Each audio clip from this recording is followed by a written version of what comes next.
बहुत ध्यान से सुनने और समझने की है। हम लोग विष्णु पुराण उठा करके देखें, विष्णु पुराण व्यास जी की रचना नहीं है। विष्णु पुराण व्यास जी के पिताजी की रचना है, महर्षि पराशर की रचना है। इसलिए पुराणों में विष्णु पुराण को सबसे पहला माना जाता है। व्यास जी के पिताजी की रचना है, फिर उन्होंने रचना करके पुत्र को दिया।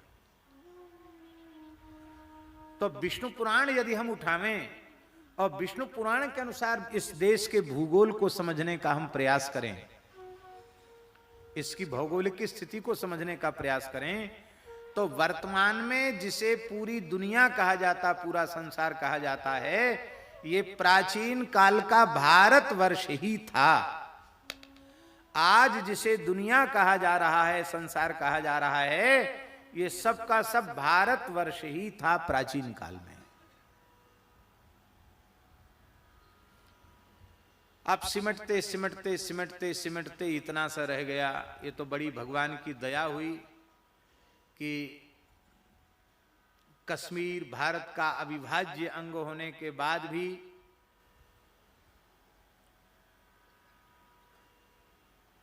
ऐसे कुछ कायदे कानून थे जिससे वो भारत के भीतर होते हुए भी भारत के भीतर नहीं था। किंतु बड़ा साहस वर्तमान शासक ने दिखाया है। भगवान कृपा करें वो पूरी तरह सफल हुए हैं और आगे भी सफल होवें कि 370 के खत्म होने से 35 कितनी उसके भी खत्म होने से और कश्मीर पुनः भारत का अविभाज्य अंग बना है। कभी न कभी गिरिराज बाबा ऐसी कृपा जरूर करेंगे कि कम से कम 1947 के पहले जो भारत देश का नक्शा था, वो नक्शा फिर से भारतवर्ष का कम से कम बन जाए।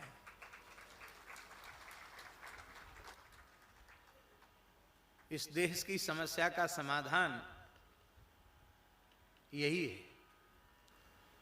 द्वेष की, घृणा की, वैमनस्यता की नींव पर खड़ा हुआ देश का विभाजन, इसी के ऊपर तो देश का विभाजन हुआ। तो उसके मूल में वे द्वेष के, राग के, शत्रुता के बीज हैं, और वो बीज मिटेंगे ही तब जब भारत अखंड होगा। भारत अखंड होगा, पुनः भारत अपनी प्राचीन सीमा में लौटकर आएगा। और विष्णु पुराण को उठा करके देखें तो पूरी दुनिया भारतवर्ष के अंतर्गत ही थी। अब सुन लीजिए,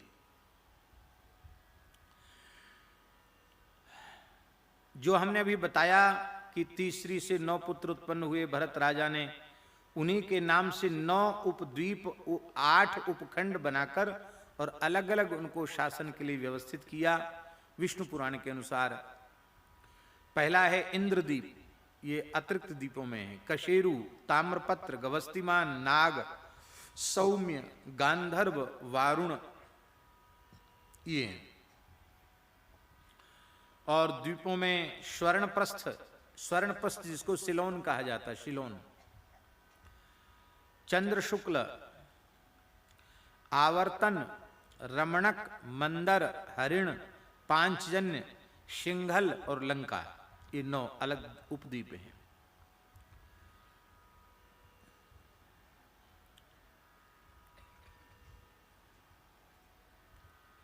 श्रीलंका आज 5 द्वीपों में विभाजित हो गए हैं, वस्तुतः यह एक ही था। और एशिया, ये सब भरत जी के पुत्रों के जो राज्य बांटे गए हैं, इनको मिलाकर 15 भाग होते हैं। तो 2 यूरोप जो 21 भागों में बटा है, 3 अफ्रीका जो 9 हिस्सों में बटा है, चौथा अमेरिका जो 14 हिस्सों में बटा है, 5वां ऑस्ट्रेलिया 15 हिस्सों में बटा है।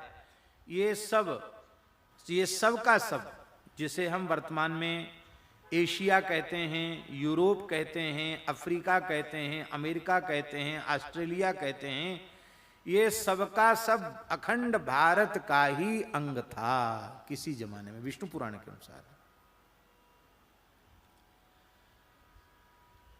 ऐसा विष्णु पुराण में वर्णन है। तिरुपति बालाजी में पथमेड़ा महाराज जी ने चातुर्मास किया था, वहां विष्णु पुराण का वर्णन किया गया था तिरुपति बालाजी में। कितना विस्तार था इस भारतवर्ष का।